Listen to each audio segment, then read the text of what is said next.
In today's lesson, to help you improve your English, I want to talk about two things that we often say in English. One, it's your funeral. The other, zip your lips. And both of these come from channel members. They got with me on the Discord server.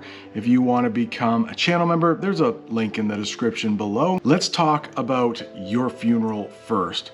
We say this when somebody is going to get in trouble, but not yourself. So it's your funeral. Let me give you an example. I have a wife. Her name is Jamie. She's awesome. Let's pretend I have a friend.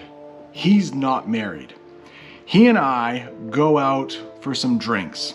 Maybe I tell Jamie, hey, I'll be home at 11. When 11 comes around, maybe I'm not ready to go home yet, and neither is my friend. So I ask my friend, hey, do you want to just stay out all night? He might say, oh, do you think you should call Jamie? I'll say, nah, I don't need to tell her. She's not going to worry. Of course, she's going to worry. He might say to me, well, yeah, it's your funeral. He doesn't have a wife. He's not going to get in trouble. I'm going to get in trouble. Your funeral. The next one is zip your lips. Anya, thank you for asking this one. Amina asked the last one about your funeral.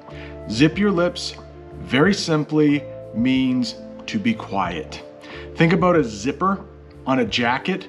When you pull that zipper up, the jacket closes. So it's basically another way to say close your mouth. Zip your lips. Another short English lesson here. If you're looking for another lesson, right up there, I did something about useful. Thanks for watching.